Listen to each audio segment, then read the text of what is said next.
En un proceso electoral hay dos tipos de tendencia y de corrientes, ¿no? Por un lado, están las ideas sofisticadas sobre estrategias políticas para incidir en el voto de las personas.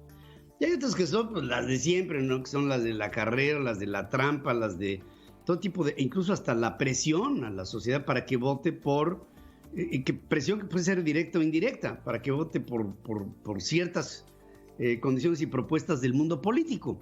Y en todo ello, creo que hay un análisis que tenemos que hacer y por lo mismo Javier Treviño nos tiene en presencia aquí en Central FM Equilibrio, como siempre, una reflexión que vale la pena atender.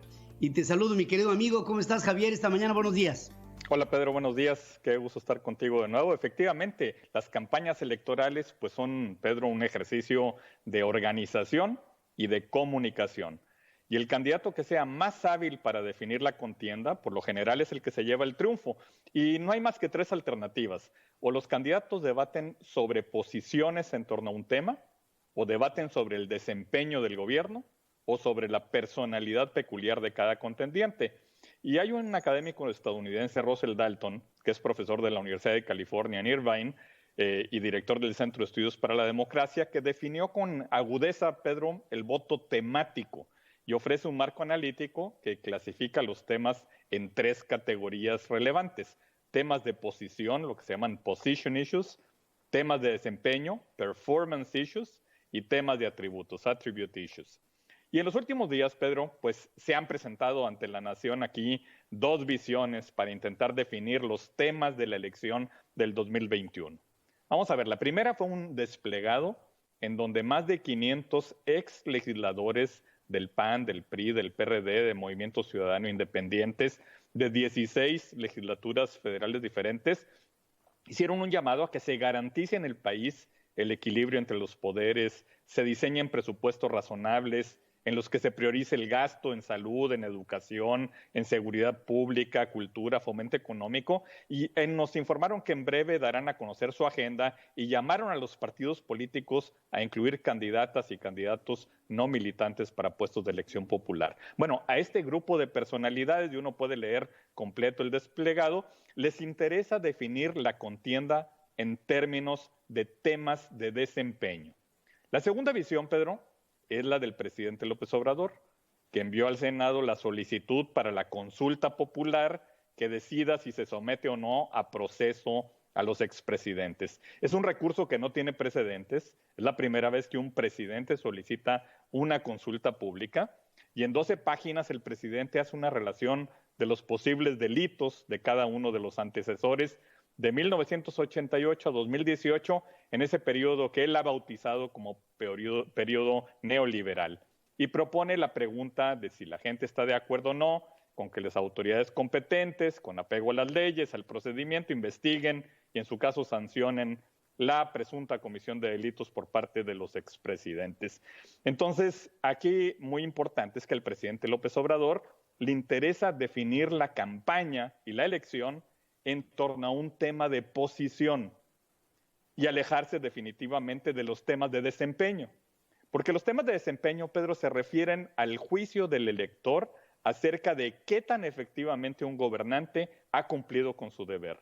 Y este tipo de voto no polariza la sociedad, se basa en asuntos que no generan profundas divisiones sociales, son temas que producen un alto grado de convergencia respecto de la relevancia que tienen tanto para las élites como para el electorado en general. Son temas como la creación de empleos, la atención de la crisis sanitaria, la reactivación económica, el combate a la inseguridad, la remediación de la pobreza, la protección del medio ambiente.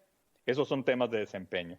Los temas de posición se establecen en relación con asuntos que habitualmente generan profundas divisiones entre el electorado. Tradicionalmente son el aborto o matrimonios entre personas del mismo sexo, y sobre los cuales estos temas los partidos y los candidatos también mantienen posiciones divergentes. Y aquí el presidente López Obrador es muy hábil, es un gran administrador del enojo de la gente, y al intentar definir la contienda, Pedro, con el juicio a los expresidentes, el elector tiene que asumir una posición.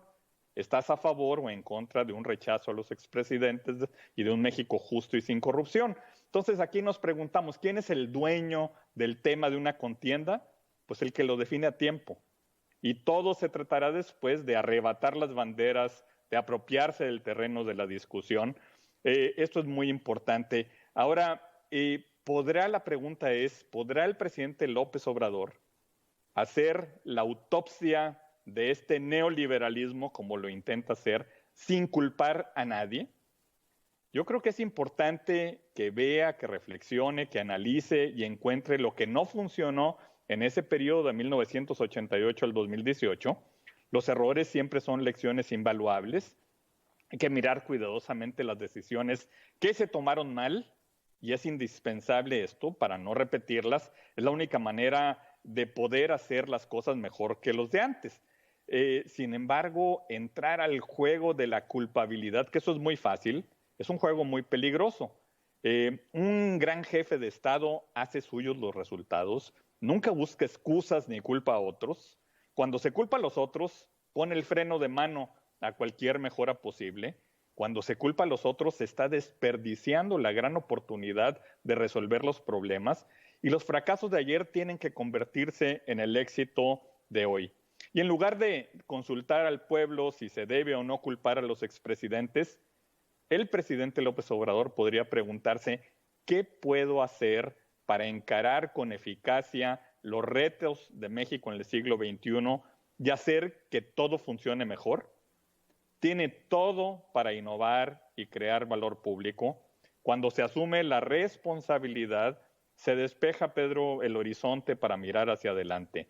En lugar de entrar al juego de la culpabilidad, de buscar culpables, deberíamos crear una cultura de la rendición de cuentas. A Angela Merkel, y hace unas cuantas semanas dijo algo que se me hace una pieza. Dice, un estadista, en el momento en que toma el poder, a partir de ese momento es responsable de todo. No solamente de lo que le toque, sino de lo que le tocó y asumió ya una vez tomando el mando. Ya no hay pretextos, ya no hay que fue el pasado, ya no hay que fue nadie. Yo soy... Claro. No, la habilidad de un gran líder, Pedro, es confrontar la realidad, los hechos, por más brutales que sean, los muertos por el COVID, los desempleados por la crisis económica autoinfligida, el decrecimiento de la economía por la falta de estímulos, los muertos por la delincuencia organizada. El gran líder tiene que aceptar la realidad y enfrentarla, ¿no? Proponer las soluciones.